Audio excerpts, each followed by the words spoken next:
نحمدہ و نصلی علی رسولہ الکریم اما بعد۔ ہیپی لائف چینل کے معزز سامعین و ناظرین اور امت محمدیہ کی مقدس ماؤں، بہنوں اور بیٹیوں، السلام علیکم ورحمۃ اللہ وبرکاتہ۔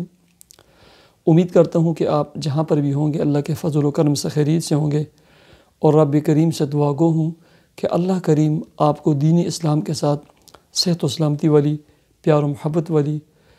خوشی والی، اتفاق و اتحاد والی اور پاکیزہ لائف و زندگی عطا فرمائے، اللہم آمین۔ پیارے سامعین و ناظرین، مشکلات اور پریشانیاں ہر دور کے انسان پر آتی ہیں اور تا قیامت آتی رہیں گی،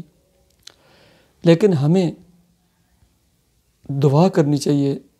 اللہ کے تبارک و تعالیٰ کے ساتھ اپنے تعلق کو مضبوط کرنا چاہیے کہ جو بھی مشکل اور پریشانی اللہ کی طرف سے آئے وہ خیر والی ہو، عافیت والی ہو، اور اس خیر اور عافیت کے راستے کھلیں اور وہ خیر اور عافیت سے جو ہے نا وہ ٹل جائے اور گزر جائے۔ پیارے سامعین و ناظرین، مشکلات اور پریشانیوں میں ہم اپنے پیارے آقا جناب محمد الرسول اللہ صلی اللہ علیہ وسلم کی زندگی کی طرف دیکھیں۔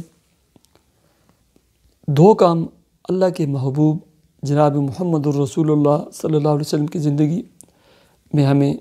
ملتے ہیں اور نظر آتے ہیں۔ ایک نماز، کوئی بھی مشکل پریشانی آتی تھی فوراً میرے اور آپ کے محبوب نماز کی طرف اور نماز میں کھڑے ہو جاتے تھے۔ دوسرا، جب کوئی مشکل اور پریشانی، چاہے بدر ہو، چاہے احد ہو، کتنی بڑی بڑی جو ہے نا مشکلات اور پریشانیاں آئیں، غزوہ خندق، غزوہ احزاب بھی جسے کہتے ہیں، ہمیں پیارے آقا جناب محمد الرسول اللہ صلی اللہ علیہ وسلم انہی دو کاموں میں، ایک نماز سجدے میں نظر آتے تھے، رکوع اور قیام میں نظر آتے تھے، دوسرا اللہ کی حضور ہاتھ اٹھائے ہوئے اور اللہ سے نا مانگتے ہوئے نظر آتے تھے۔ اس چیز کی کمی ہے، صبر سے کام لیں، وَاسْتَعِينُوا بِالصَّبْرِ وَالصَّلَاةِ۔ ہر مشکل میں نا نوافل پڑھیں، صلاۃ حاجت کے نوافل پڑھیں اور کثرت سے دعا مانگیں۔ جب آپ یہ کام شروع کریں اور اس کے ساتھ جو ہے نا قرآن مجید کا دل کہلانے والی جو سورت ہے سورہ یاسین، اس کو 1 مرتبہ یا 2 مرتبہ یا 3 مرتبہ پڑھ کر جو ہے نا دعا مانگیں اور کثرت سے استغفار پڑھنا شروع کریں، آپ کی جملہ مشکلات اور پریشانیاں اللہ کے فضل و کرم سے دور ہو جائیں گی،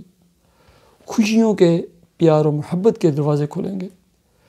رزق بارش کے قطروں کی طرح آپ اور آپ کی فیملی پر برسے گا۔ اللہ تبارک و تعالیٰ مجھے اور آپ کو عمل کی توفیق عطا فرمائے۔ مجھے اجازت دیجیے، اللہ حافظ۔